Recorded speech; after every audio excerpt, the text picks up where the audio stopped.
How's it going? How's it, Andrew? How are you? I'm good. Welcome to the show, second show of the Maverick talk show, and thanks for coming and joining us. Yeah, look, thank you very much for the invite. I generally don't do this. I've declined a couple of these shows because we're friends, 20 years, known you a long time. So, yeah, that's why I'm here. I really appreciate that. Thanks a lot.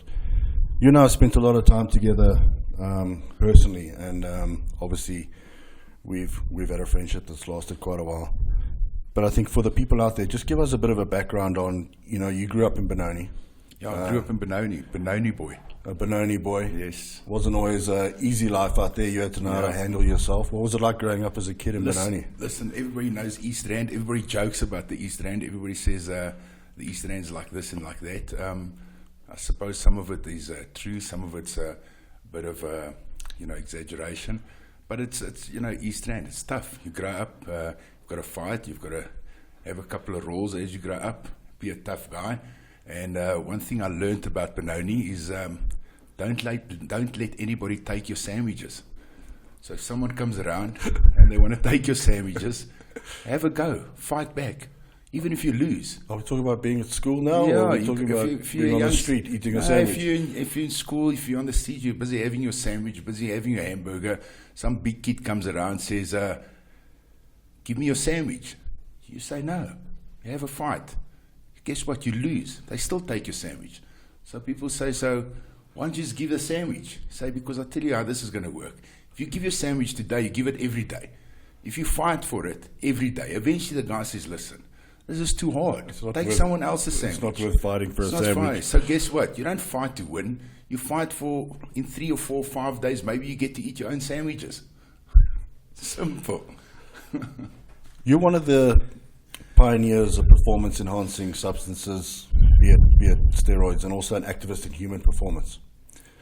How did you get involved in such an interest? Listen, since I was young, like 100 guys, 1,000 guys before me, they all tell you it starts by I was the skinny kid or I was a small kid. Same for me. I was the thin kid. I was 78 kilos, very small. You're impressionable, you're young. Back in the day, the late 80s, early 90s, there were the superstars, Arnold Schwarzenegger, Sylvester Stallone, and everybody wanted to look like a superhero. I mean, we all wanted to look like superheroes. And you go to gym, you want to lift heavy, you want to be superhuman. So how do you do it? 1992, 93, I got introduced to anabolic steroids. Back in the day, it was almost like drugs. It was like taboo. Nobody spoke about it. There was no books written on it. There was no internet. There was no cell phones.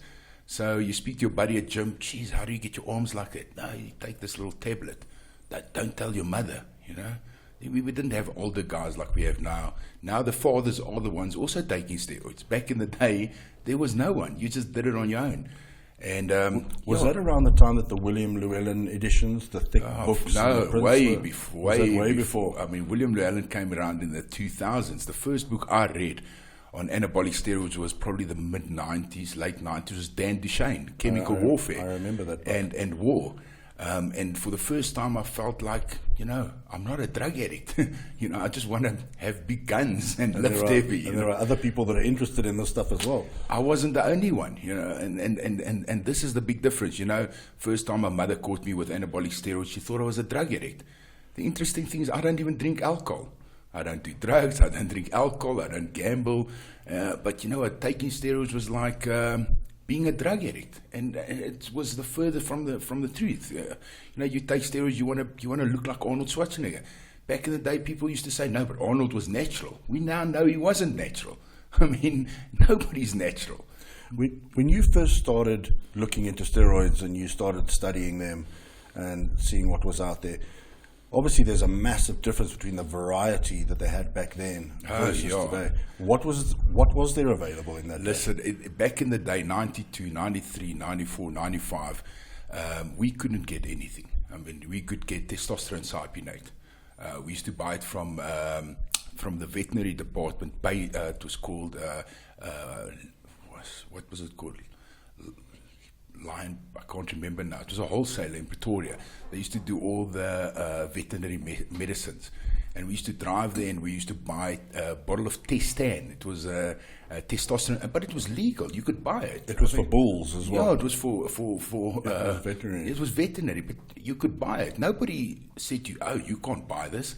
We used to walk up to what was it called? Place called Onderstepoort.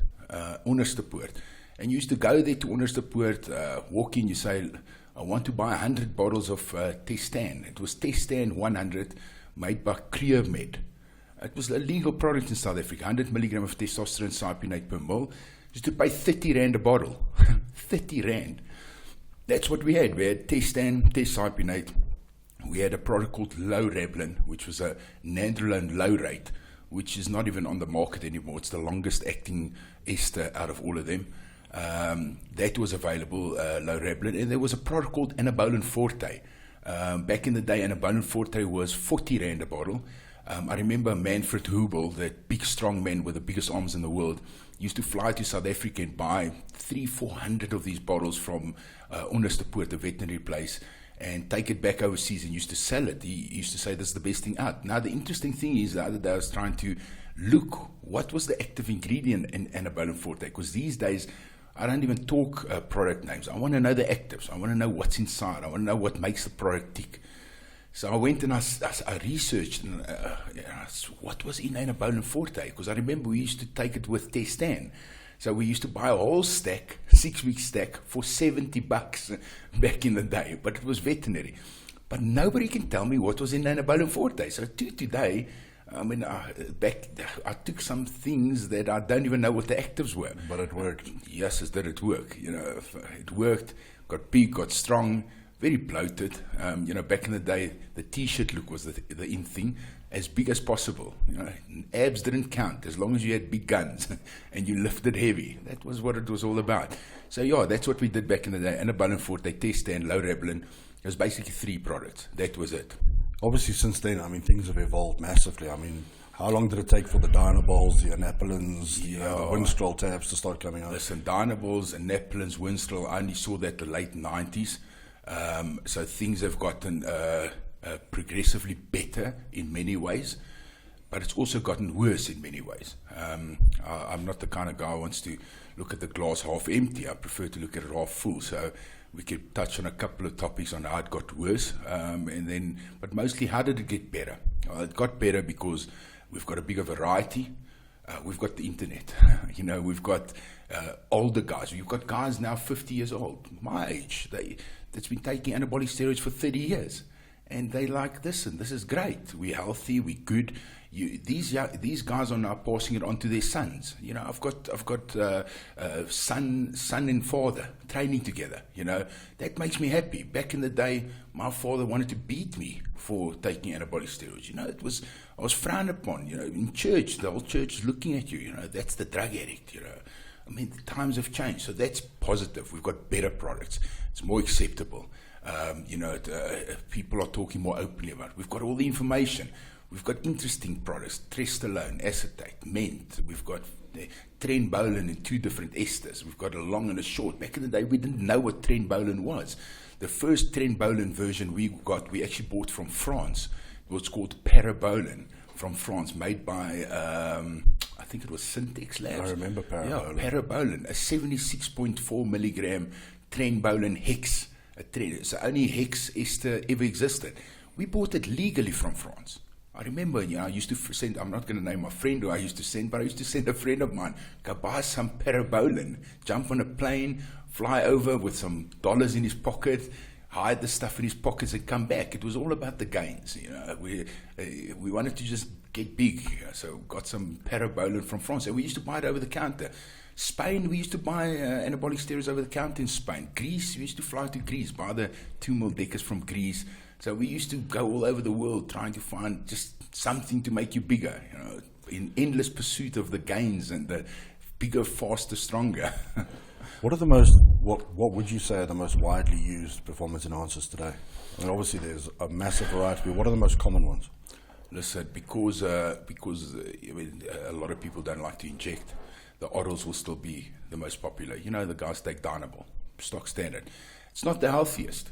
Dynabols put heavy strain on your liver and kidneys. So it's not the healthiest, but that's still, stock standard.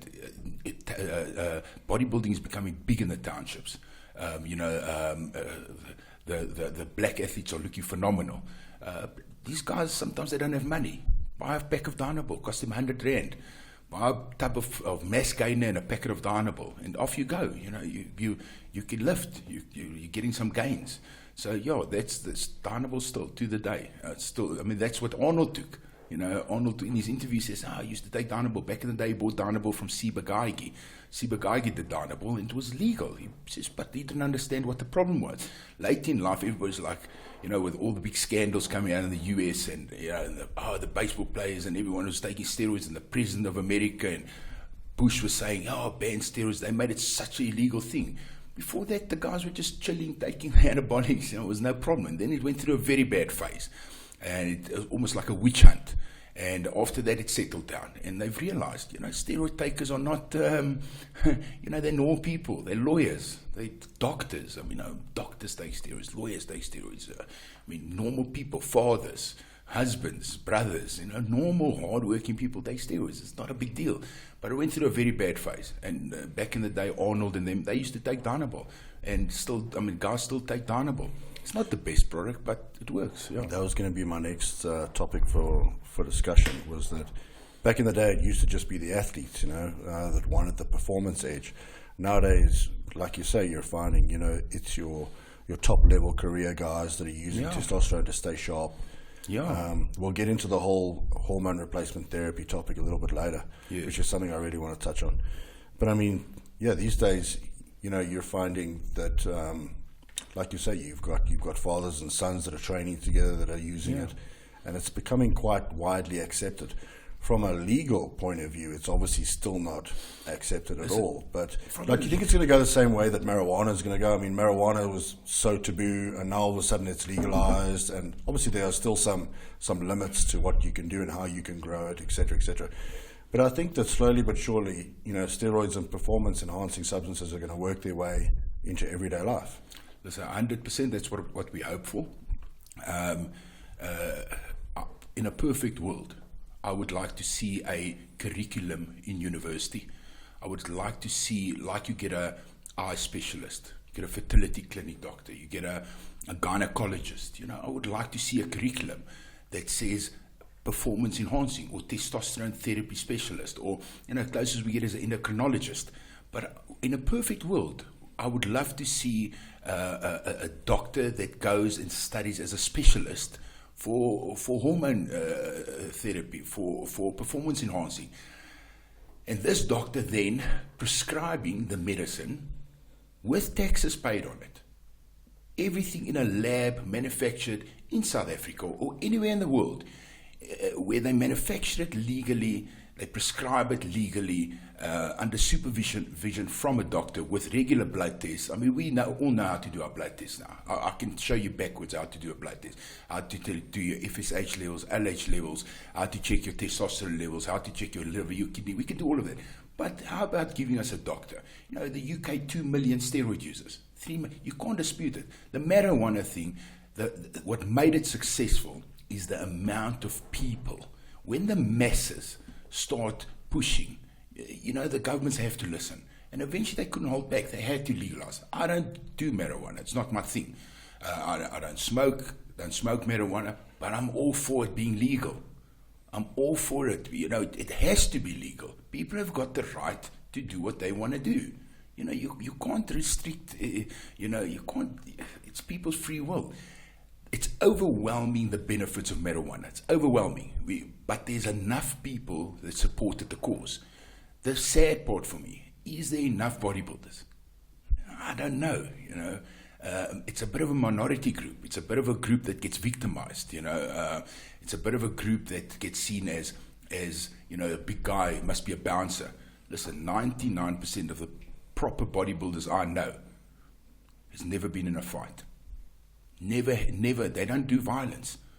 They're professional athletes. They look after their bodies. They eat well. They don't want to fight. But there's the stigma.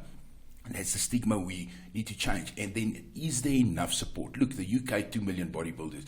apparently, I saw the stats the other day, I don't know how true it is, but there's 2 million people. So, okay, there's enough. In South Africa, is there enough people to push?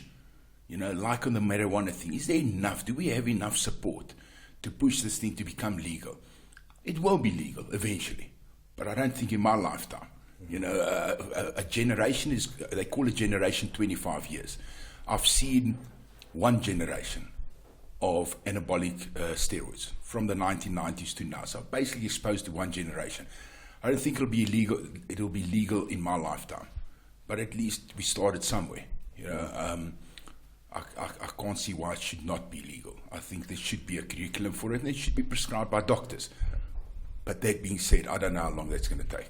With how quickly steroids have evolved over the years, and we know from having a few compounds back in the day to having such a variety of things these days, how much more do you think that those actual products or the different strains of steroids or the different types of steroids can actually improve still?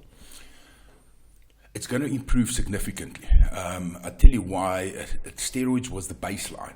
That was where we all started. Now it's evolved. We're getting to selective androgen receptor modulators, SARMs, which is non-steroidal. We're getting to there's so many new things happening. You know, they're trying to bring the side effects down, advantages more. There's a lot. I mean, SARMs just eat the world now. That's a big thing. It's still legal. It's not accepted by WADA. It's already been banned by WADA. But it's still legal according to many countries in the world. They haven't passed a law yet that said it's illegal. So it says also on the SARMs boxes non-steroidal. So performance enhancer, we've got the peptides, you've got the growth hormone derivatives, which is peptides. Growth hormone being a 191 amino acid chain, peptides being strands of growth hormone pulled out of it. So under 50 amino acid will be a peptide. You've got GHRP6. Creates an appetite, you know, muscle growth. You've got Exerlin, you've got CJC. So there's a lot of new stuff. And you know what? Because it's growing, people are always in pursuit of something new, something safer, something better. So I think there's a lot of things coming. I mean, we always looking for new things, you know, to enhance our performance, our athletes. But that being said, while being healthy. You know, you can start. Back in the day, there was a book that came out, Building the Perfect Beast. It was written by, I can't remember the author now. I remember the book. Yeah, I remember it's a green predator. I read the book. In the book, this was off the wall, mad science, like mad science. And the guys were doing the dinotrophanol, the DNP. You know, that's bad. The shit works. But it's dangerous. It can kill you. You know, so these days, bodybuilders are not uneducated. You know, they will not take something that'll kill them. So yes, there's a lot of stuff coming out, but we're looking at stuff as going forward. Everyone's looking at stuff and always looking for stuff that's safer, while being safer, giving you more gains and making you live longer. You know, that's another thing. I mean, Sylvester Stallone, looking at the man now, 72 years old. Back in the day, I've never seen a grandfather looking that great. Now the people are looking great. I'm seeing more and more older guys, 65 years old. The guy's still got abs, still training. You know, even if anabolic steroids does not extend your life, let's say for argument's sake, it keeps your life expectancy exactly the same. One guy goes 80 years old, the other guy's 80 years old. So they both only live to 80 years old. But the one that was doing anabolic steroids, eating healthy and training every day, was running on the beach with his grandchildren the day before he died, while the other one could barely walk. He was walking with a walker. You get a better quality of life. Even if you don't live longer, your quality of life. I don't know anybody who's going closer to 50 at my kid's school that looks like me. You know, I'm active, I'm 120 kilos, I can still do a 180 squat. I'm looking at the other fathers, and the best part for me is when I go to a braai, and I'm staying at a braai with other kids, with other parents from the other kids, and they're like, now the guy standing there with a brandy in his one hand, stomach this fat. I see you train. Oh, yeah, I train. Do you take steroids? Yeah, I take steroids. Are you sure that's not unhealthy for you?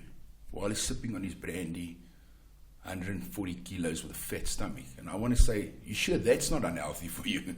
Because you're looking like you're going to die, not me. You talk about that. I got a story. My dad is actually just turned 72, and he's still strong for his age. But I can see how his muscular structure sort of coming down. And I wish that I could give him a little bit of testosterone, undeconate, and just kind of uplift him a bit. 100%. My mom's keen. Yeah, because she knows what's going to come about it. But anyway, listen, we just got into the Psalms, like my dad, Psalms. So my mom comes to me, she says, listen, now the test alone, the Psalms Rad 140 test alone. When I did the research on that, I mean, it's still legal in South Africa. It sells until the MCC is going to ban it. But for now, I mean, we've got it in our supplement range, and we're selling out of gym shops. Still legal. It's banned by WADA. But in my research, I found that the test alone does two things. It's one of the things that they studied to prevent Alzheimer's. The other thing it does, it protects the prostate. So the other day, my dad's old school. He's a mechanic. He goes to work overall, hands dirty, tough guy, old guy, tough guy, hard-working man. My mom comes to me and says she's very worried. My dad watches the Grand Prix every Sunday. This week, he forgot it was the Grand Prix. For the first time in his life, he forgot it was the Grand Prix. Now, my mom's worried. He's getting Alzheimer's. She says, plus the prostate is giving problems. And it dawned on me. I said, Mom, we've got a product. I said, geez, we just looked at this Rad 140. It prevents Alzheimer's. Okay, it gives you gains. It gives you... But you know what? This is what it does. She says, give me a box. And I gave my dad this Rad, this Testalone. 72 years old, he's taking it. I said to my mom the other day, did he forget the Grand Prix? He says, no, he's watching the Grand Prix now. Every time it's on a Sunday, he doesn't miss it anymore. I don't know if this stuff's working, but let's give it a try. I mean, the guy's old. Let him have a go. You know what I'm saying? So it looks like, as I said, in the prostate, she says the prostate seems to be better too. So, I mean, there's a lot of things that comes off this. I'm studying the stuff to see how we can enhance performance. And then you stumble across the fact that it helps with the prostate. It helps with Alzheimer's. And now my dad's trying it, and it seems to be working for him. I don't know. Because I basically wrote down a few things for my dad, and he went off to his local doctor in Port Elizabeth, because my parents are retired to PE now. Yes. And it's your usual sedentary GP that sits behind a table. My dad says, my son has told me that's where the problem I would feel better if I maybe got some of this. And he gave him a list of things, testosterone, undecanoate. This guy, GP, doesn't look after himself. He's in the pub every Wednesday with his mates. Reaches back, grabs a book off the shelf, opens the book and goes, may cause cancer, may cause this, that. My dad phones me, says, what the hell are you trying to do to me? I said, Dad, times have changed. It's not like it used to be. Yeah. Just because a GP somewhere in Port Elizabeth pulls off a book off a shelf and says, times hey, have changed. Things have changed. Listen, but all people are less open to the ideas. Open, but if I can get my dad to take Psalms, we're winning. You know what I'm saying? We're winning. Look, for me personally, we've got a panel of doctors. Not a panel, official panel, but I've identified some doctors already that are not anti what we do. We've already got a support structure from local doctors. They don't say they promote the use, but they say, guys, we are knowledgeable enough to help you if things get stuck. Whatever and I've got these doctors, I've got their phone numbers, and if one of the top athletes in South Africa has got an issue, send them straight to these doctors. So you don't sit and argue with some doctor who's outdated on knowledge, is not with the times. It's a specialist thing. It's something, what we're doing is different. Although we've come a long way, it's still a bit frowned upon. And that's why, we must talk open about these things. It could change. But I've already got doctors. And I'm not going to name their names because obviously they don't want to be named. But when I talked to them, they said, listen, we don't promote what you guys do. But here's the code. Phone me if you've got a problem. Let's talk about a little bit about your personal life. Sure. You've been arrested for steroids? Yes. In the 90s, got arrested for steroids. What happened? I've been arrested for a couple of things, but we can talk about whatever. I don't mind. But the anabolic steroids, I had a wife. I had many wives, but that was one of them. I had a wife, my first wife. I used to cheat all the time. I don't know why. Like, it was just, I was young. It was a cool thing to have a wife and a girlfriend. All my mates had wives and girlfriends, so I thought it's like the right thing to do. A girlfriend or 5? Yeah. So, no, I used to only have one. Okay. One girlfriend, one wife. So, what happened is my wife got fed up. Of course she got fed up. So, she decided, the only way to get rid of this guy is I'm going to phone the cops and I'm going to tell him that this guy's got some anabolic steroids and put a statement and have him arrested. So that's what happened. Got arrested. And I actually didn't think it was my wife. I never suspected her. And my best mate, he's passed away now, he got locked up with me. And I remember sitting in the holding cells. How long were you there for? Might have been about 10 days. They denied bail. There were some other people involved in trying to get rid of me, which are my friends now. But I think my wife was actually cheating on me with this person, and they arranged this whole thing. And I didn't think it was my wife. Honestly, I thought. I remember sitting in a holding cell with my best friend, who's passed away now, and he said to me, Jaco, your wife fucked you. So I said, no, man. He says, what are you talking about? Your wife hates you. So I said, what do you mean? I thought she loved me. He says, this is the way you've been carrying on. She hates you. She wants to get rid of you. I said, no, man, it can't be. For 10 days? Yeah, 10 days. Well, it's not a long time. For what? In jail? No. 10 days. Listen, that's a bit crap. But I was sitting with my buddy and he said, listen, this is the thing. Your wife wants to get rid of you any which way. So I said, okay, well, this is not going to work because anabolic steroids is not really fucking like drugs. It's part of the Medicine Act, which I didn't know then. Then I thought I was in big shit. I was young, man. And I said, well, I don't think it's her. He says, no, it's her. So what happens is about 6 months later, we were on holiday in Durban. I remember we were in the Bluff, staying in the Bluff. My best friend, my wife, his girlfriend, and I remember lying on the beach, and I said to my buddy, I said, listen, come with me to the Telkom office. Remember, we used to have those home phones. You dial from home, Telkom. So I said, I want to put my Telkom statements. So he says, why? I said, listen, I'm just suspicious of my wife. I think she's the one that made this thing up against me. And he says, but I told you when we were sitting in the holding cells, it was her.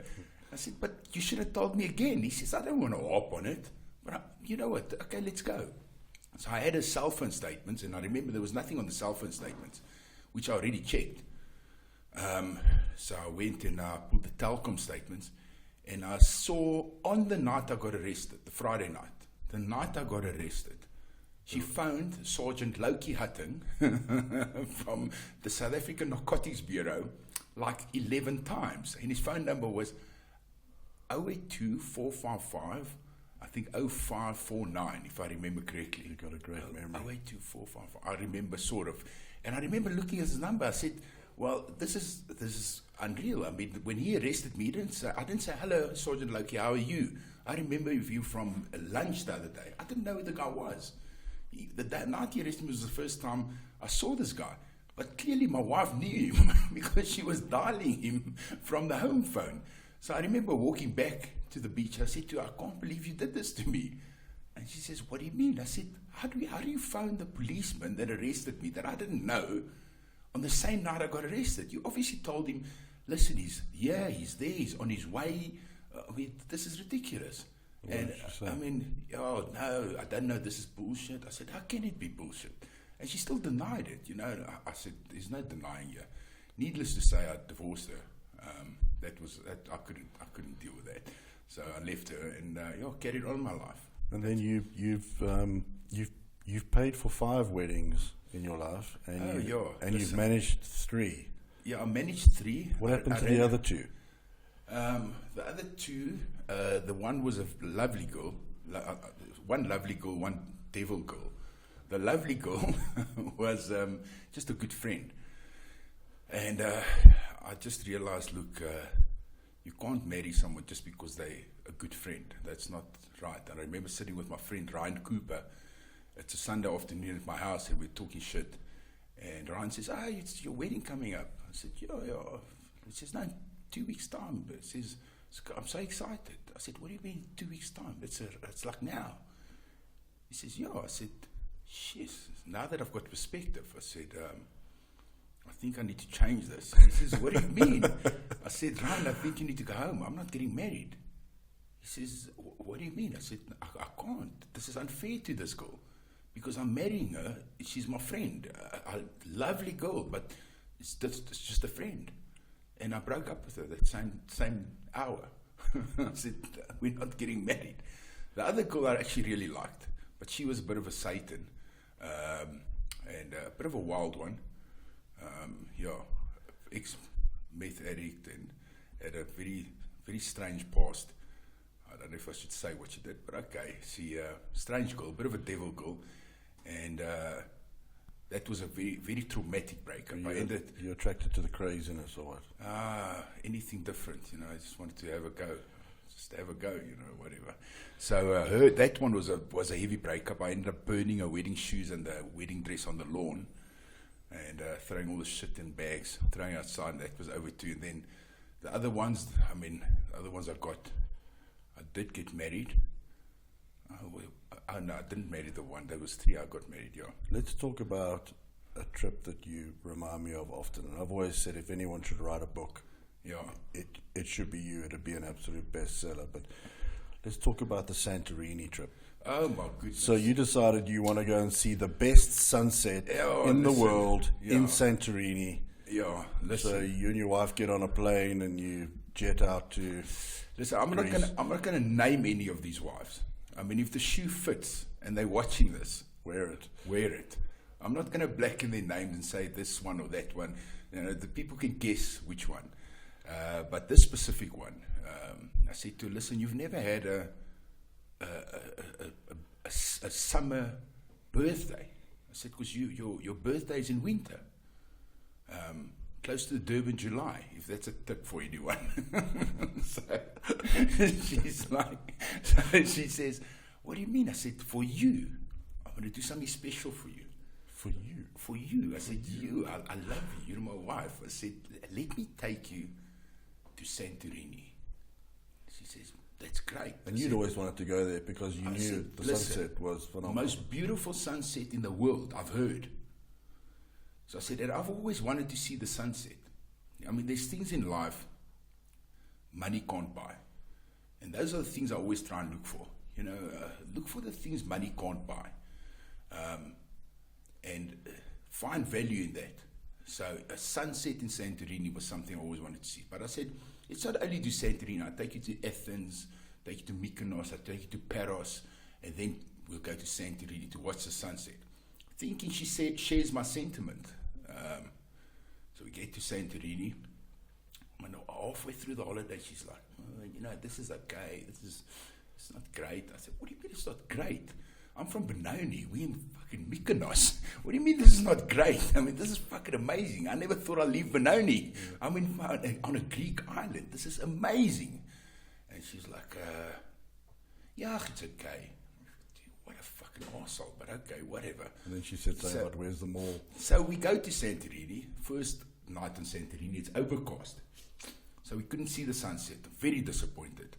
Everybody gathers on the volcano cliff. And the sun sets on the opposite side of the cliff on the sea. And it's a big thing. The whole island goes to the cliff to watch the sunset. So first it's overcast, we missed. Second day overcast, not really much of a sunset. The third day, clear skies, blue. This is the one. I said, this is the day. This is the day. Yes, everybody's gathering. Fucking people are. It's a buzz. It's July, peak season. Everyone's, yes, this is going to be the best sunset. And I'm standing, I'm saying, yes, babes, look at this. She says, yeah, it's not really my thing. I think, give me some money, I want to go buy a couple of things at the shop. I said, are you fucked? You can buy things anytime. What are you talking about? And I remember she left, and she bought a pair of fucking sunglasses. She missed the sunset. And there were people standing next to me, a couple, and the guy leaned over. He says, I can't believe what I just saw. I said, oh, well, I don't know. He says, I've got advice for you. Try and get rid of this one. I said, I'll do exactly that. I remember not long after that, I came home one day. I said to her, listen, I'm going to divorce you. She said, why? I said, because you are the single most horrible person I ever met in my fucking life. I said, I can't. You just got no depth. I think you're an idiot. And that was it. Not a lot of people actually know this, but I mean, when you look at you, you're quite an intimidating guy, but this particular wife wasn't very intimidated by you. In fact, she fucked you up a couple of times. She used to beat me. I used to worry getting home. I used to get home, and then I would have to identify where she's in the house. Because, I mean, you walk in the house, you fucking come what used to trigger her off? No, I don't know. She was loopy. I don't know what was... look, it can be nice. There's a long story, there's a short story to this. You can be nice about it, or you can be all psychological about it. You know, you can say, okay, the short, maybe joke around story about it, she was fucking loopy. I don't know. The long story is, I think she was extremely insecure. I think she was a very insecure person that tried to manipulate every situation she was in. I tried to make sense of it while we were married, and then I divorced her. It's not my problem anymore. But I mean, I used to come home, open the front door, and then I used to look around. You used to have to look to see where she is, because she'll be stalking. Stealth mode in your own house. Listen, you need to know where she is. You can't just walk around your house if you don't know where she's going to come. You've got to have at least some kind of vision. Yeah. Look, if you've got her in your vision, you can see when she's coming, you know. But you can't just chill out on the couch, because she might arrive, and just do something that you didn't expect. I remember going to a wedding, and sitting at a wedding.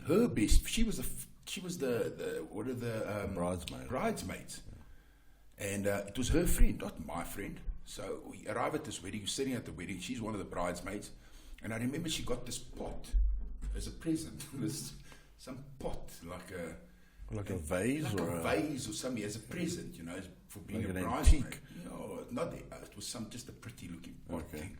So I was standing on the table, and I was sitting. It's actually two stories to tell you. This is the one, and okay, let's stick with this one for now. So I remember we're sitting at the wedding table, and she's up and down, and you don't have to entertain me. I don't need much attention. I can entertain myself. I don't need you to faff or whatever. I'm a grown boy. Sitting on my own, chilling. I don't know anyone at the wedding. I'm sitting. So my wife had black hair. I mean, black hair is really my taste. Long before my wife, I don't really like blondes. I like dark-haired girls. That's my preference. And my wife had dark hair. Sitting at the table at this wedding, and there's some blonde girls sitting at another table. And my wife says to me, I can see how you're checking those bitches out.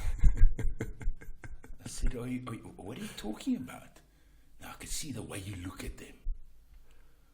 I'm like, fuck, listen, they're not my taste. You don't have to say that. I could see. I said, are you joking? What do you mean? I said, I don't even like blondes. Do you want to fuck them? I said, I don't know them. What are you talking about? She went mad. She took that vase, she broke it on my head in front of everyone. Saw me hit, attack. I said, Jesus, so embarrassing. But I never used to think about it as abusive. I used to think, shame, man, you know, she's got issues. Yeah. You know, so, I mean, she used to sneak up on me, fucking slap you, hit me with an ashtray I remember one time in Durban, she just hit me with an ashtray in the mouth. I've still got the marks here. She hit my teeth right through. Well, for the same reason? No, she wanted me to take her out, and I said I was tired because I just drove like 6 hours. She said, I don't want to take her out. She would start swearing. And then she calmed down. I'm sitting on the couch, chilling, watching TV. I think, okay, she calmed down now. She snuck up behind me, hit me with an ashtray or an object, cut my whole lip open. I wasn't even angry. I got up. I said, what are you mad? What are you doing? I was bleeding. Go to the hospital. Now I'm busy getting stitches. I'm sitting with this doctor, and I remember a big Zulu doctor, fat Zulu doctor, is busy stitching my face. And I've got my cell phone on my chest on speaker, and she's phoning me and swearing me. Yeah, look at your face. Look at what you made me do. I said, what you made me do? I said, you hit me for no reason. I was watching TV. The doctor's listening, She's swearing me, you know, my brother's getting beaten up in Florida Road. You must go help him. Stop being a spineless fucking arsehole. I said, okay, whatever. I'm flipping, sitting there, getting stitched up. This doctor's listening. Eventually this doctor leans over. Must go rescue a brother in Florida Road. Yeah, now I must go rescue a brother in Florida. I mean, she beats me. I've got stitches in my face. Now I must go help a brother in Florida Road because the bouncers are hitting him in Florida Road. I said, listen, this is crazy talk. But anyway, so the doctor's listening to this call. So eventually this doctor leans over. He says to me, listen, I'm going to give you good advice. He says, I'm a doctor. Go home and beat her. But beat her bad. He says, and until you beat her, this is not going to work. I said, I can't do this. I've never beaten a woman in my life. And that wasn't even an option. In hindsight, I should have beaten her. That's what I'm thinking. Because let me tell you something. I've got 2 daughters. Told my daughters the other day, I said, if you hit your boyfriend and you punch him in the face, or you hit him with an object, and he hits you back, do not come and cry. I will not tolerate any woman who beats a man. Oh, doesn't work like that. If your girl beats you and you hit her back, she shouldn't cry. Women shouldn't be hitting men. And the funny thing is, in hindsight, when I was thinking about it, I think to myself, you know how many men gets abused by women, but it never goes anywhere. Because I mean, what do? You go to the cop shop, you say to the policeman, oh, my wife beat me. The policeman is going to say, oh, what are you talking about? Go home. Yeah. Stop being a pussy. Yeah. But so it never actually comes up. But since the experience, I think there's a lot of men who take a lot of abuse from women. And because they sort of were brought up, you don't hit a woman, it just goes unnoticed, and they carry on taking the abuse. And the more the girl knows the man doesn't hit back, the more she does. The more they dish it out. The more they dish it out.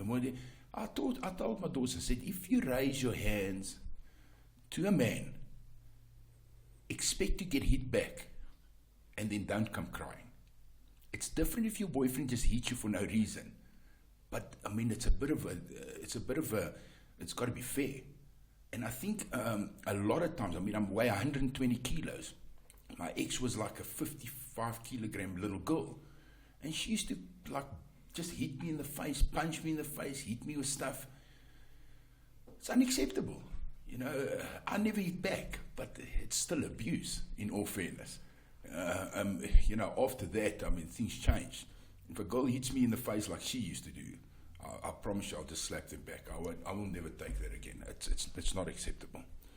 Well, it's glad to see 3 marriages down the line. You've definitely settled with your current wife, and you guys are very happy. Listen, I've got a great wife now. I don't have to beat her. She doesn't beat me. So, I mean, things are looking up. No ashtrays being thrown around the house. Nobody's throwing ashtrays. My wife doesn't even raise her voice. She's anti-violence. You can even leave her in your blind spot. You can leave her in the blind spot. She's not going to sneak up on you and pounce. Pouncing is a real problem. Funny, let's get on to Ciccone Pharma Supplements. Yes. I know a little bit about the history of how and why you decided to start a supplement company, but give me your idea on when you first decided to venture into the supplement market, the direction everybody else was going, be it left, you took a right, and what were your aims and your goals with respect to formulating your own brand and your specific target in the market that you wanted to go for with your supplements? Okay, it's very simple. I was looking at the supplement industry, and I could see a clear division happening between lifestyle brands and non-lifestyle, which is your hardcore brands. Yeah, I mean, if you've got a passion for something, you can feel You can feel the energy. You can feel what's happening. You can speak to guys. You see what they want. You see what they need. And I've realized that, yes, there's a lot of rugby players out there. You know, they get tested. I mean, they take your normal, and I'm not going to name supplement brands, but your normal stuff you buy at Discount. You know, because all the stuff is water approved. They know they can safely take it. It's not going to give them the unfair advantage. It's not on the water banned list. But I've realized when I walk into a gym, you know, you've got big gyms, Family Fitness Center in Kempton Park. I mean, the gym's got 30, 40,000 members. I used to train there, and I used to go to gym every night. I look at the guys around me, and I'm saying, none of these are professional athletes. None of these guys are going to get tested. None of them adhere to the Institute for Drug-Free Sport. These are just adult males who want to look bigger, they want to be better, they want to be stronger, and they're not part of any professional sport. These guys do not care for water. These are hardcore guys who just lift heavy. They want to lift heavy. They want to be hardcore. And that's my market. That's where I come from. That's what the kind of training I've done my whole life. And I wanted to cater for these guys. And I said, well, let's make a supplement brand. Let's make a whey protein that's growth hormone friendly and put it on the label. If you take growth hormone and you're injecting your growth hormone in the morning, you want it in your bloodstream with no insulin spike. You know, there's different schools of thought. You know, you get the John, and I respect all of them. John Meadows, he's got his chain of thought, his school of thought, where he says you take your growth hormone after your workout with your carbs, and that works. But there's different schools of thought. There's the Milosakev, where he says a growth hormone is an antagonist for insulin. You do not take it at the same time, so you don't have your growth hormone in the bloodstream at the same time as the insulin spikes. You take it early in the morning, but now you wake up in the morning, you've injected your growth hormone. You can't eat for 1 hour. Now, if you can't eat for 1 hour, you know, your stomach starts rumbling. It's hard. You want to now go and have something in the stomach. Have a cup of coffee. You can do that with sweetener, but it's nice to have a little protein. Problem with the proteins, none of the proteins on the market are pure isolates with zero sugar. I'm talking zero lactose, milk sugar, zero dextrose, zero sucrose, all zero sugars. Remember, it's not only sugar, sucrose, there's many other sugars. And all these sugars spike the insulin. So I thought to myself, okay, so let's make a protein powder. Although it's expensive, my protein powder is double the price than anything on the market. But when you're spending 3,500 Rand on a box of growth hormone, let's make a protein powder you can take when you wake up. So while you're injecting your GH, you could have a thing of protein powder, and it doesn't spike. If that's the school of thought you're going for, the Milosakev way, you have your protein in the morning when you wake up. It doesn't spike the insulin. And I made a whey protein, and I was open about it. 4 growth hormone users. Fuck, we're selling 1,000 tubs a month at double the price than anyone else. But now we've had a ripple effect. We've had sugar diabetes people come, they take my whey protein, they check the sugar, test the sugar, drink the whey protein, test the sugar don't spike. Now it works for them. So now we've got other people jumping on and starting to use our products for different reasons. But the core reason for making my whey protein was I wanted to drink a whey protein when I take my growth. I take growth hormone every morning. I've been taking growth hormone for 10 years. I'll never stop taking growth hormone. I take 3 IUs every single morning. When I wake up in the morning, I take my 3 IUs of GH. I take my whey protein. Then I started looking at other things. I said, okay, what else is there that's not water approved? So you want to go look for some great ingredients to make products for. You go take the water list, see which substances are banned. Are they legal? If they're legal in the country, but they're banned by water, it means you can put them in your product. You've just got to put a disclaimer on that this is not water approved. Discount won't sell your product because Discount is a big corporate, and I understand their marketing. I mean, it makes 100% sense.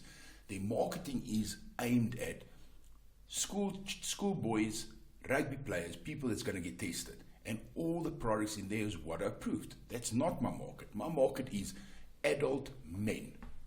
purely adult men, adult bodybuilders, individuals. based. They want to have the unfair advantage. They don't want something that doesn't create unfair advantage. They want the unfair advantage. So I started creating. Then we brought the Psalms. Psalms are still legal. So we started bringing Psalms. It's not WADA approved. The leaflet actually, as you take the leaflet out, it writes there on the leaflet that it's not WADA approved. Even gives you the section, everything where they banned it by WADA. But it's still legal according to the laws of the country. So we're selling that as a supplement. Then we started now with the nootropics. So most of our stuff is banned according to WADA. But there's a huge market for it because you want to get gains. You want to get results. You want the unfair advantage.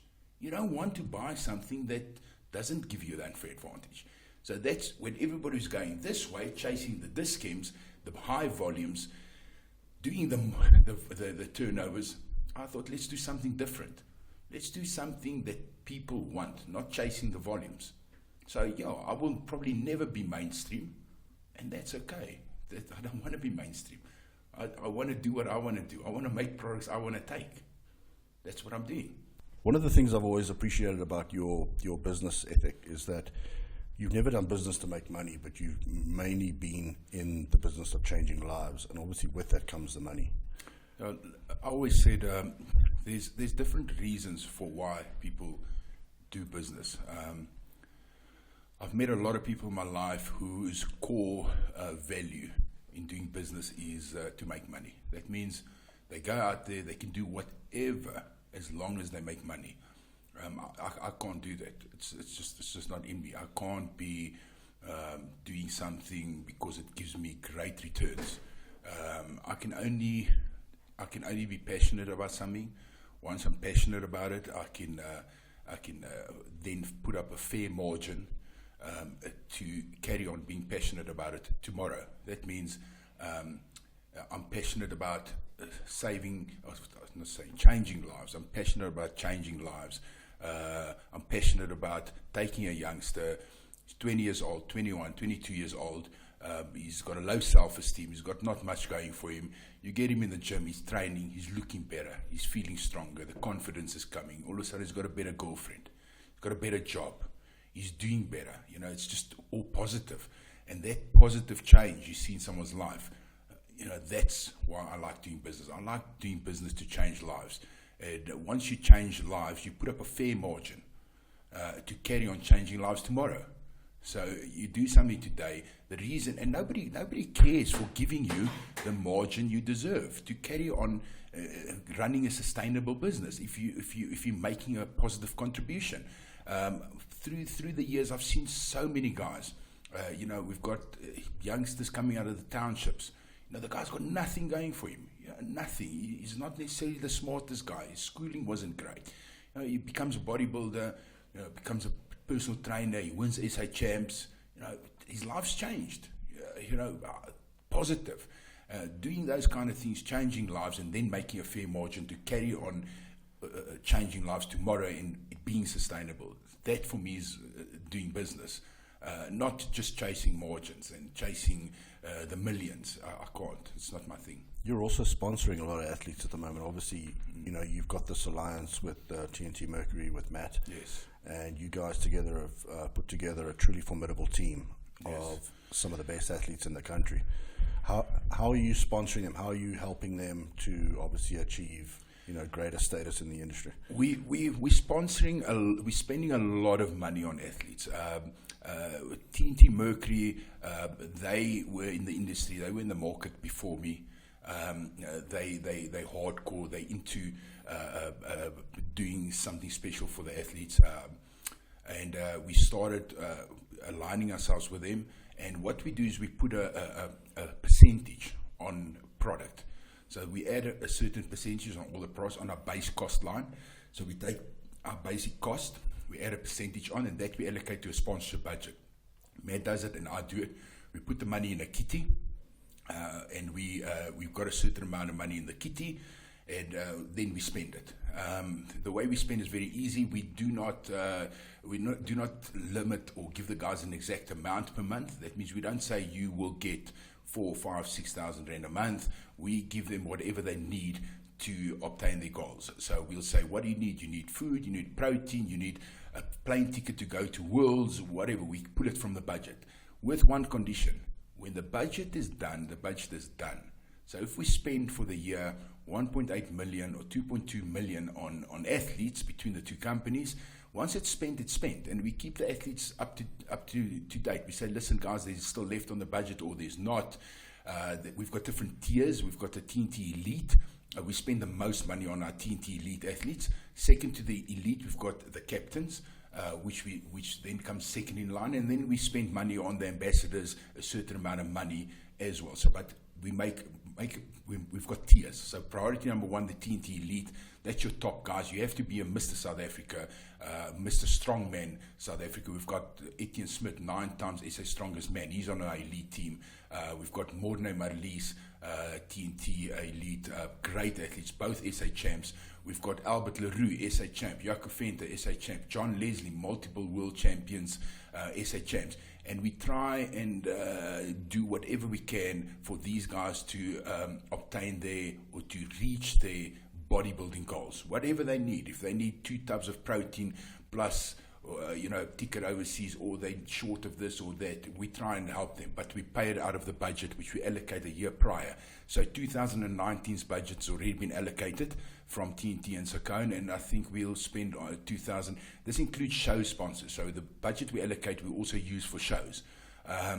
We intend on spending about probably 200 to 300,000 rand next 2019 on shows. The rest of the budget we'll spend on athletes direct.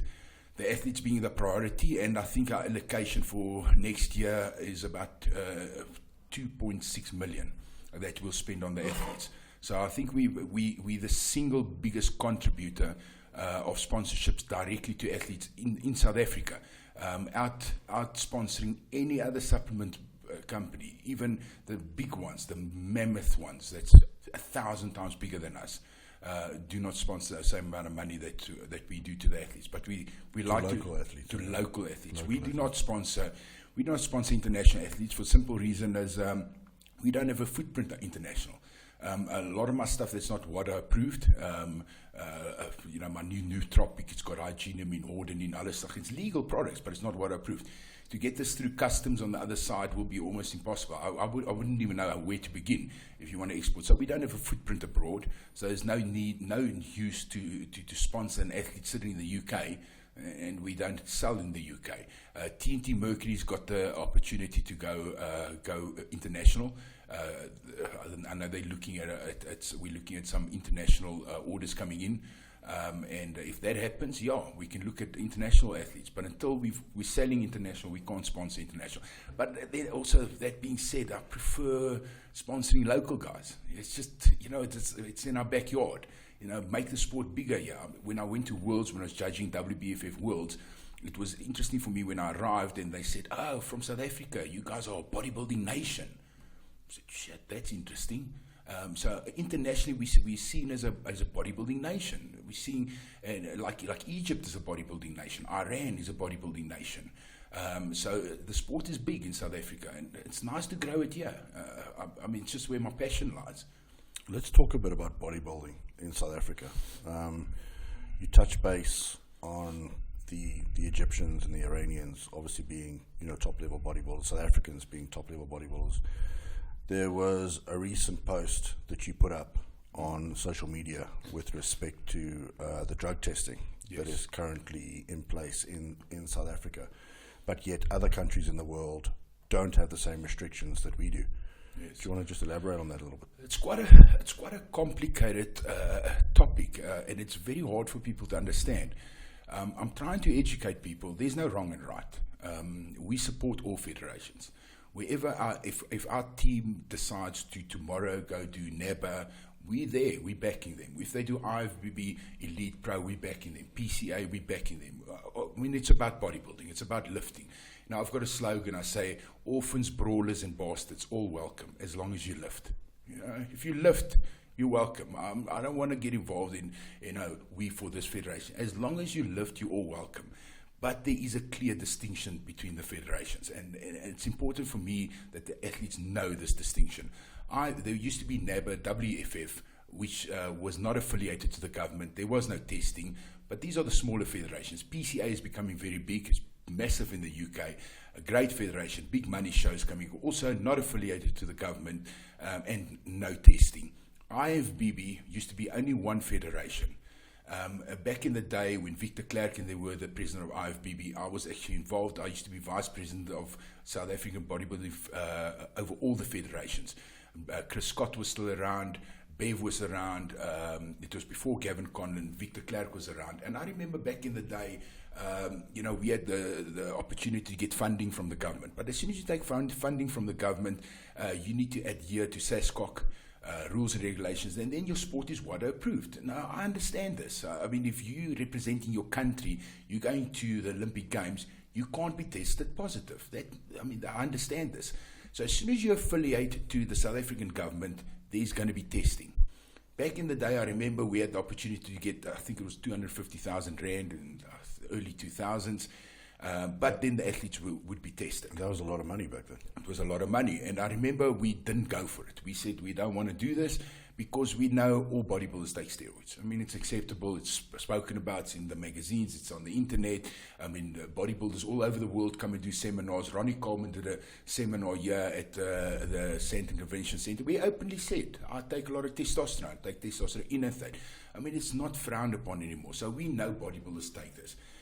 So the IFBB was, back in the day, we decided not to affiliate with the government because we didn't want testing. But then you've got the flip side of it. If you don't get affiliated to the government, the sport, it sort of stays small because the funding helps to grow the sport. IFBB South Africa has grown with the Arnolds, gone very big. Someone mentioned on social media the other day that, and I respect him a lot, Wayne Price he doesn't treat it like a boys' club. And I agree with that. I mean, Wayne's done a great job. He's brought the Arnolds here. I've never seen bodybuilding bigger. But the flip side of this is that there will be no testing. I completely agree with you in the fact that Wayne has done a tremendous amount of work to grow more platforms and created this bigger platform for the sport. Yes. But the problem with having bigger platforms and being associated with the government is that the testing comes in. And nobody wants testing. Nobody wants testing. So listen, there's no right and wrong. I always say there's no right and wrong in the world. There's only a conflict of values. What do you value? What do I value? Does it match? And if it doesn't match, there's conflict. Neither is wrong, neither is right. Wayne's not wrong, Wayne's not right. He's got a vision. His vision is aligned with Rafael Santonia, which runs the amateur division abroad. IFBB's got two sides. There's Rafael Santonia, which always ran the IFBB amateur division, and Jim Mannion, who runs the Pro League division and the Mr. Olympia. IFBB South Africa was always aligned with the amateur division, which was Rafael Santonia. And Rafael's got a vision to make bodybuilding an Olympic sport. Okay, so is this possible? That's what we've got to ask. Is this possible? It is possible, but it's not going to be bodybuilding as you know it. It's not going to be bodybuilding as we know it. So, you know what? You've got to look at it like this. So the standard will come down because there will be a tremendous amount of testing, which will then leave the federations open to then the ones that's not affiliated to the Olympic Games to have bodybuilders that's not tested. So which will draw the crowds? This is the big question. You've got to always leave it and say, let the people decide. Let the masses decide. If you see a guy walking on stage weighing 123 kilograms, and I'm not even talking about the big bodybuilders, I'm talking about your physique athletes looking unbelievably shredded. Your classic bodybuilders, unbelievably shredded. That's always going to be a bigger draw card. It's going to be a bigger draw card. People want to see the freaks. I always try and create a bit of perspective by not necessarily talking about bodybuilding, but let's change the rules slightly. Let's call it the Olympic Games 100-meter race, and we apply the same principles. So I've always said I would love to host a 100-meter race. An untested 100-meter race. The same way we are now discussing, should bodybuilding be tested or not tested? Should it be an Olympic sport or not? How about we have 100 meters that's not Olympic Games affiliated? Come as you are. Take as much steroids as you want. You make the first prize money. First prize, 500,000 US. Second prize, 400,000, 300,000, 200,000, 100,000, 50,000. What if someone runs the 100 meters in 9 flat, 9.3? I think what's the record, 9.54 now, I can't remember, Usain Bolt. I'm stand under correction, but whatever it is, say someone runs in a 9 flat. Would anybody after the fact watch the Olympic Games 100-meter race again? If you've seen a 9 flat, are you going to care for a 9.5? No. The human spirit is very simple. It's in the human spirit to go further, faster, stronger, at any cost. It's part of the humans. It's the most natural thing to do. It's not natural to fly. We build planes and we fly. Not natural to go to Mars, but we do it in any way. We're not talking about natural, organic in your body. We're talking about natural, your spirit. What is your spirit? Your spirit is to go further. It's not natural. By whatever means necessary. By whatever means. Do you think when we're sending people to Mars, a couple of people are not going to die? Listen, a couple of people are going to die. Do we care? No, because we want to go further. We want to be something extraordinary. We're a species that will always strive for the extraordinary. Once someone runs 100 meters in 9.2, 9 flat, nobody's going to give a fuck how they did it. The next year the Olympic Games come around, nobody cares for the 9.5s and the 9.6s. Because you know what? There in China, there was this guy who held a race. And guess what? The O's were running 9.2s. Oh yeah, but they were taking steroids. Who cares?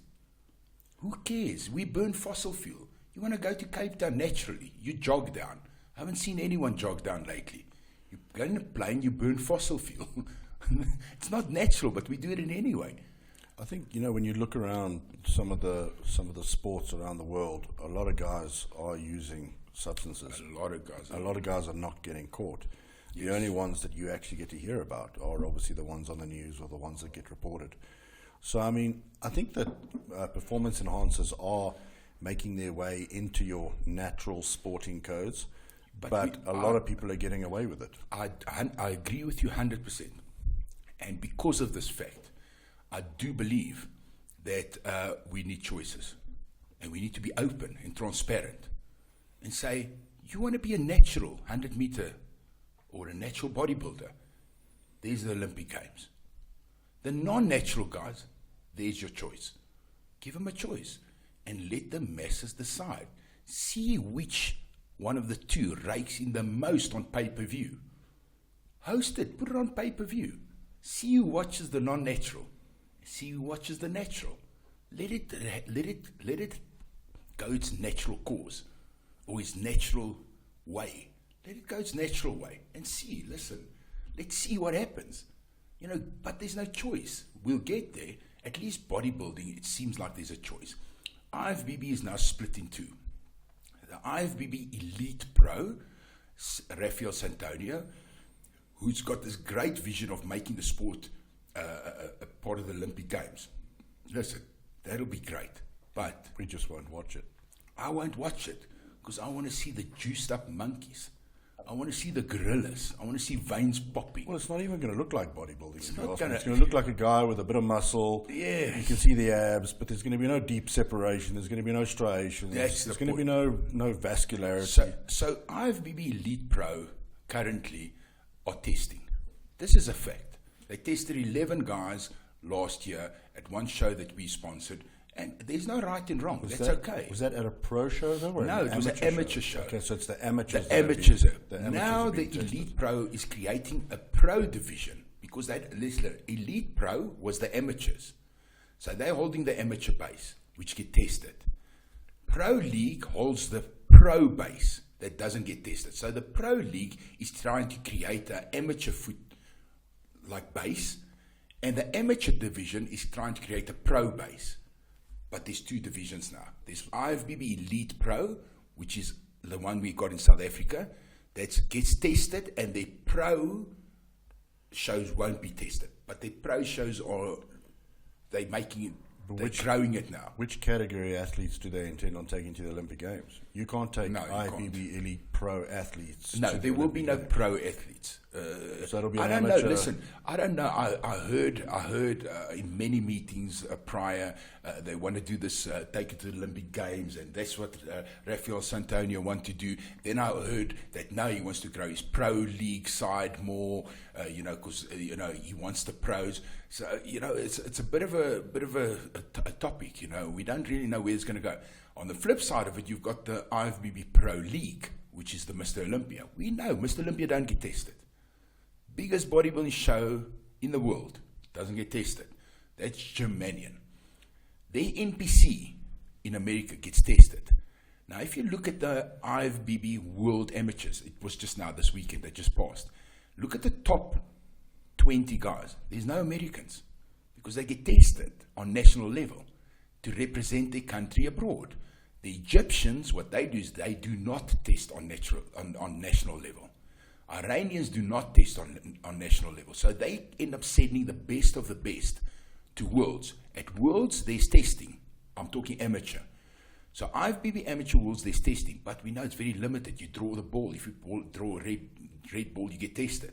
So say 3 guys get tested positive. Chances are you win, you're not going to get tested because you're going to draw a white ball, which means you're the champion. You're still not clean, but you look clean because you drew the white ball. But if they had to test you, you'll test. I mean, our guy Shameen Adams, I think, got tested 3 times or twice, I think, because he got unlucky. He pulled the red ball. That's luck. But if you're already eliminating your guys on national level, now you make the chance even less. You know what I'm saying? So at one point, the buck stops somewhere.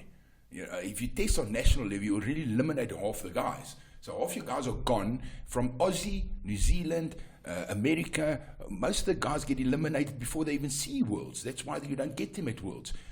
Iran, Egypt, they end up going through, and then they take their chances at Worlds. That's how it works. And what the funny story is? Even though the Egyptians, and a lot of Egyptians have won the overalls at World Championships, in fact, the same guys have been winning the overalls. Yeah. Shahid Mabruk. They get offered their pro cards they don't right take there. They go back home to Egypt. They hand back the pro card because they have government subsidies coming in. Endorsements. They've got a house. They've got everything paid for, their food, their accommodation. Yes. And they'd rather simply remain amateur athletes living in a well-catered country 100%. than having to now venture to the US and compete against other pros and possibly not even pick up any sponsorships Shahid or Mabruk endorsements. is a superstar. He's a movie star. He's a TV star. He's got endorsements. He's got houses. He made a living of being an amateur bodybuilder representing Egypt. So why don't Egypt test on national level? I can tell you what I think. I've read the Quran. It's very interesting. I read the Bible. I've read all these books. It's fascinating for me. The Quran says alcohol is illegal, but says nothing about anabolic steroids. Now, if you speak to any guy from Muslim country, they don't have a problem with anabolic steroids because it's according to Islam law. So we're not.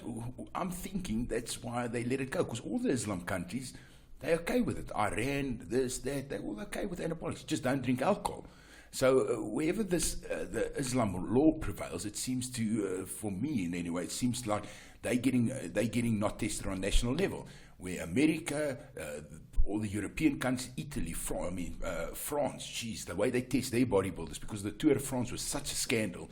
It's such a bad thing in France to get caught with anabolic steroids, almost like drugs now, because of all the Tour de France scandals. So you're a bodybuilder in France, you are super buggered, because you're going to get tested 100%, because France carries this bad stigma from the Tour de France.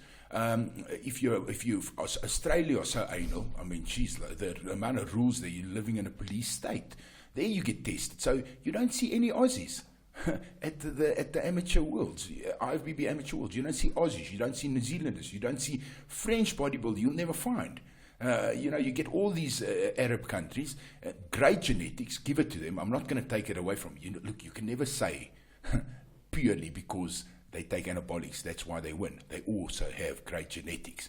So it's a combination, it's creating the perfect storm. I never want to take it away from a bodybuilder by saying only because he takes anabolics, that's why he's so good. No. Listen, you've got genetics comes first. Great genetics, also more open about anabolics, perfect storm gets created, and now you've got a great bodybuilder. So it's a mixed match of things. At the end of the day, next year the Pro League will be here. IFBB Pro League will be here. There will be no testing at the Pro League. And let's see which one is bigger. We had a couple of athletes already banned. Matt Robinson won, a great young athlete. He already got caught. He already got a 4-year ban, so he's got no choice. He's going to have to go to either NABA, PCA, or IFBB Pro League. I think he's going to go to IFBB Pro League. So eventually, how long can this go on? Your IFBB Elite Pro affiliated to the government, they test 10 athletes, another 10, another 10. I mean, 10 years down the line, you've got 100 athletes gone, 150, 200 athletes away from your federation. This federation, they've got to go compete somewhere. Matt Robinson's got nowhere to compete. Where's he going to go? He's going to go to the other federations. So there's no wrong and right. What you lose here, you gain there. Wayne Price did a great job. Like you say, more platforms. Arnold is fantastic. I like Wayne, he's a good guy, but the testing is a problem. But he had to give up one to get the other. So let's talk a bit about post-cycle therapy. I know it's something that you've been studying a lot of recently, and you've got a ton of experience with as well. And even though we've had discussions in the past that post-cycle therapy is not always that important for your average bodybuilder, we've recently discussed outside of the show that you've come across a doctor who has mentioned that it is within the best interests of the young guys, especially the young guys that want to take anabolics at a young age, to possibly have sperm samples frozen for their later years or for this was new for me. I mean, I didn't know about this. And I mean, you and I both, me even before you, we come from an era where there was no internet, no cell phones, so we had to do the hard way, figure this shit out. Now, what we're trying to do is we're trying to pass the knowledge on. Whatever we learn, we're trying to pass on. I will never, I've been taking anabolic steroids for 26 years. I'm way too old to have a mother give me shit about it. I am the father now. I'm the father taking anabolic steroids, and who cares? I don't hide it. But for 26 years, I never saw any reason for doing a proper PCT. I thought I'll just stay on steroids. I mean, I conceived my twin girls while I was on steroids. But okay, I was in my 20s. Testosterone levels were still high, everything was still going well, so it was easy. Now, 26 years later, I never did a proper PCT. I decided, my new wife, I love her very much. She hasn't got a child. I thought, let me go check out my sperm count in case she wants to have a baby. And I did a little PCT. I did a bit of 500 microgram of Pregnal. I did that for about 2 weeks with a bit of Nolvadex. I thought, sure, that'll do the trick. I go to the doctor, I have a sperm count done, and my sperm count was 0. I said, jeez, got a fright. I said, no, let's stop all anabolics for about 6 months and do a little PCT here and there. After 6 months, it stayed 0. I said, okay, listen, here's a problem. I'm now going on to 46 years old, and I don't have a sperm count, and if my wife wants to have a kid, this is going to be a serious problem. And I got stuck into it, really stuck into it, how to fix this. I watched everyone's PCT protocols from Dave Palumbo, which was great. Dave Palumbo's was the protocol I went for, closest to mine. It wasn't exactly, but I took a bit of 90% was a Dave Palumbo protocol, and I incorporated a couple of things with that to fix my sperm count. I ended up doing Pregnal. The 2,500 IUs of Pregnal every second day. I did Menopause, which is Pregnal is HCG. I did the HMG, which is the Menopause. Because what I didn't understand, which I never knew, is your FSH levels. The Menopause or the HMG it goes directly on your FSH levels. The FSH levels is what increases your sperm count. So usually Pregnol does the trick on its own. But if you've been on steroids for 26 years, suppressing your hypothalamus pituitary testis axis for 26 years, not so easy to kickstart it. So I had to come guns blazing. So I went 2,500 Pregnol, HCG every second day. I did 75 IUs of menopause, HMG every second day. I did 1 Arimidex every second day, plus 1 Clomid tablet every single day. I did that for 30 days. After 30 days, my sperm count went from 0 to 4 million. I did it for another 2 weeks. After another 2 weeks, my sperm count jumped to 8.5 million. I've subsequently met some very cool doctors at Medfem in Peter Place Road, Santon. A doctor called Dr. Clark. He doesn't know anything about bodybuilding protocol, but he's learned with me visiting him many times, discussing my protocols. He's totally fascinated. It's his job to help people become fertile. So it's not his job to help bodybuilders as such, but fertility is his job. So it's in his best interest, whether you're a bodybuilder, not bodybuilder, whoever you are, to get your sperm count up, which then falls in line with our PCT protocols. And it all makes sense, and we're all speaking the same language, and now we're going forward. Sat with Dr. Clark, and I said to him, listen, doctor, we need to make a plan for the youngsters. How do we fix this? You know, you've got a young boy, 22 years old, he wants to be a bodybuilder, he's taking his steroids. You know, we all know steroids doesn't kill. You know, the side effects at very most is that your sperm count goes down. I mean, we all know you can't die from it, and all these big stories from 20 years ago, we've learned now is all rubbish. You can't die from it. You're not going to get cancer. You're not going to get this. You're not going to get that. The biggest concern that we're dealing with is a low sperm count. So, Dr. Clark, how do we fix this? He says, Jaco, you know what, we've started this new facility here, not necessarily for bodybuilders, but for anybody who's got low sperm count.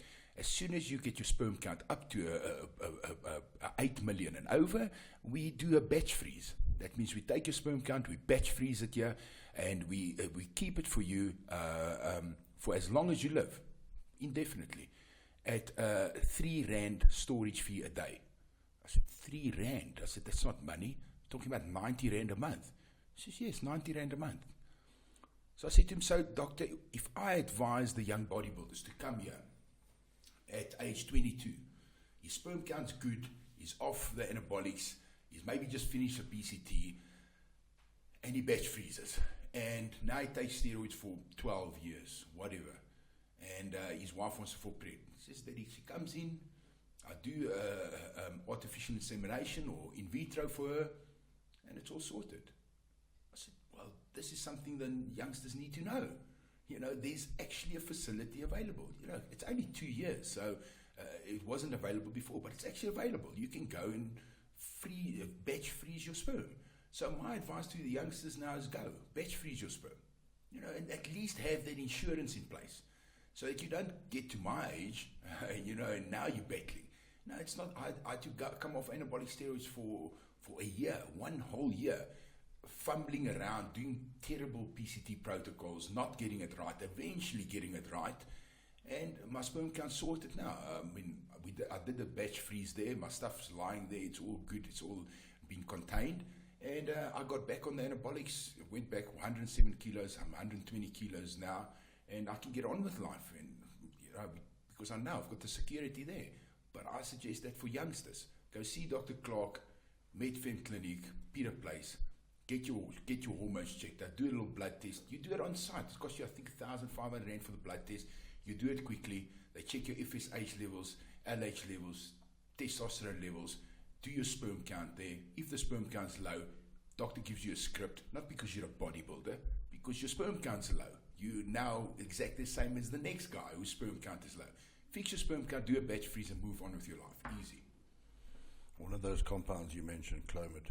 Yeah. Oh. How do you feel on Clomid? Listen, Clomid is the worst shit in the world. I think I've done Clomid twice. Listen. And during the times that I've done Clomid, I've probably watched love stories on Netflix. Listen. Sat there with a box of tissues. Listen, cried in a corner.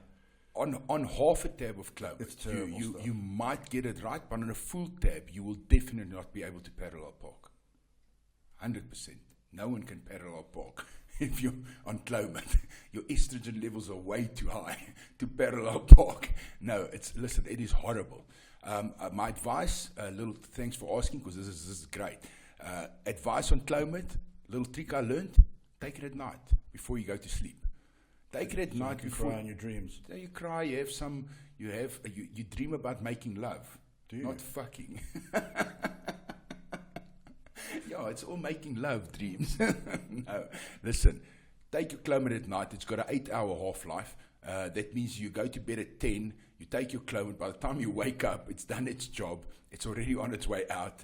You carry on with your day. Avoid Clomid in the day. It's the worst shit in the world. I can't. Maybe take it before you watch the love story at night. Alternatively, if you want to watch The Notebook and cry with your wife or your girlfriend, Then we highly recommend it. Highly recommend. Take some Clomid. She'll think you're a sensitive creature.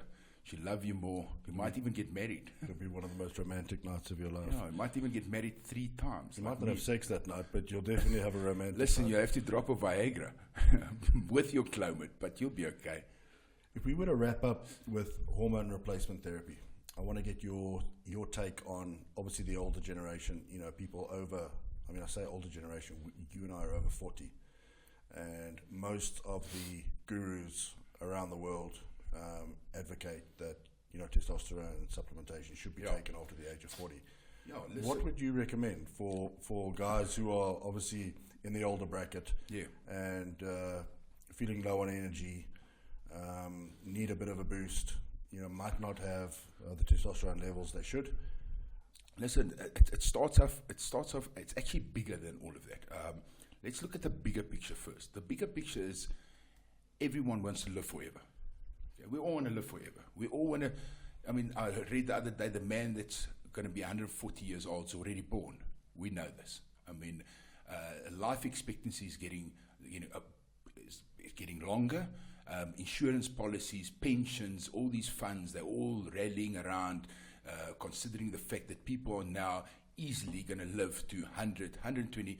I think it's Clint Eastwood. The other day I saw he made a movie. I think he's like 90 or 94. People are living longer. Back when I was young, 70 was a good age to die. You had a full life. Now people die at 70. You say, geez, that was way too young. I remember being 14 years old. I think both my grandfathers, nobody lived over 70. Now I'm looking at my mom, 73 years old. I said, geez, she's still young, My wife's granny from Lithuania, it's strong at 86, 85. So people are living longer. Now, what are we talking about here? How do we live longer? What do we have? What studies do we have? What medical trials do we have? What do we have that points us in the direction of living longer? Most of the studies, and there's a lot of different things on cell regeneration and this and that, and there's a lot of stuff out there, but an overwhelming amount of evidence, and I've got these books at home, a pile like this, that I've read on life extension, and it all points back to hormones. Hormones is one of the keys. There might be something better in 100 years' time. There might be something better tomorrow. I don't know. But what do we have at the moment that could help us live longer or have a better quality of life for longer? And it all revolves around your endocrine system, your growth hormone levels. It revolves around your testosterone levels, your T3 hormone levels. It's all hormonal. That's what we're chasing at the moment. For now, this is what we've got. We've got hormones to help us live longer, be stronger, and from anybody, the big opinion leaders in the world, from William Llewellyn, who wrote the Anabolic Review book. He's a great advocate of hormone replacement for anti-aging. Hormone replacement not only being testosterone as a hormone, but the growth hormone as a hormone, and now comes all the other hormones that you can play around with. But manipulating hormones is definitely one way to at least slow the symptoms of aging. Maybe not make you live longer, but about making you live a better quality life for longer. And all evidence points to that. Back in the day, anabolic steroids will kill you. And it was all this anabolic steroids. Anabolic steroids, the word has got such a bad stigma to it. Now people are saying, I'm hearing guys talk, I went to my doctor and he gave me some testosterone replacement therapy. He gave you anabolic steroids. No, it's not anabolic steroids. They love to dress it up with another name. What is it's anabolic steroids. I've been taking anabolic steroids my whole life. It's anabolic steroids. But for some reason, people think anabolic steroids is a different compound to testosterone hormone replacement therapy. Listen, testosterone enanthate is testosterone enanthate. Whether you're taking it to run the 100 meters and get test positive, or you're taking it for hormone replacement therapy, it's still testosterone enanthate. The molecular structure, it's the same thing. Whether a lion eats a cow or you eat the cow, it's not a lion's cow or a human's cow, it's a cow. The application don't change the substance. The substance in its core. And this is the hardest thing to get across to people. People think it's two different things. I'm like, it's not two different things. Whether you eat the steak of the cow, the lion eats it, it's not a lion steak. If you take it for hormone replacement therapy, you take it for running the 100 meters, it's the same substance. But that's definitely the way it's going. As you grow older, over 30, your testosterone level goes half. Over 40, it's 10% of what it was. You know, I see old guys coming around, they say, I'm depressed. You know, I don't have a sex drive. I don't have a zest for life. Goes to the doctor, what does the doctor give him? Prozac? So now he doesn't give a fuck. Okay? Viagra. So he's got an erection, but he's not horny. Listen, I can't think of anything worse. Now, you don't care, you erect, and you're not horny. I mean, Jesus, can I not just be normal? Now, what is normal? Take a shot of testosterone. Now you're horny, and you erect, and you're not depressed. And you're possibly anti-aging. And you're possibly anti-aging. And guess what? You can have a set of biceps too. Have some guns out. I mean, the advantage is so much better than all these other pharmaceuticals. There's so many pharmaceuticals out there for depression, for erection, for this. Take a shot of test, for fuck's sake. What's the big deal? Your body creates testosterone. Just get your levels to where it was when you were 21. What's wrong with that? I don't want to have 46-year-old testosterone. I want to have 21-year-old testosterone. Take a shot of test. Don't take 4 ml like a bodybuilder does. Take 1 ml. Just 1 little ml, half ml. You'll be okay. Get a bottle of test. Take it for fucking 3 months. Over 3 months. Cheap, it's going to cost you 400 rand. Cost you 200 rand a month. And you're cool. You're feeling happier. Fucking zest for life. Your wife looks prettier. Everything's better. I don't understand why people don't do it. Well, all men don't do it. I think public perception versus reality is something that will take time to evolve. But there's definitely, I'm a big believer in hormone replacement therapy. We've come a long way. For older males, or males over 40. Guarantee. Listen, we come a long way. We come a long, long way. If we had to have the same conversation 20 years ago, she's like, you know, as I get off the camera, my mother will be fighting with me, phoning the pastor. Geez, I'll be dragged in front of church. You know, what is this boy talking about? You know, now there's books written on the subject. Well, when we're done with the show, my mother's probably going to get on the phone and ask me why I'm taking tablets called Clomid. I couldn't care less. I know what I know, and if you don't know what I know, I don't care. That's what I tell my mother. That's straight.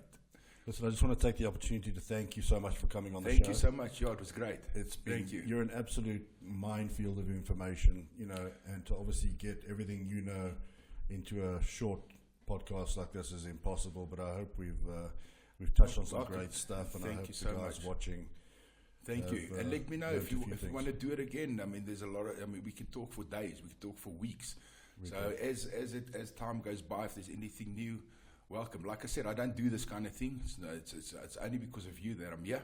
And I will not be doing it with anyone else either. So, Thank you. I appreciate that. But I will do it again if you want.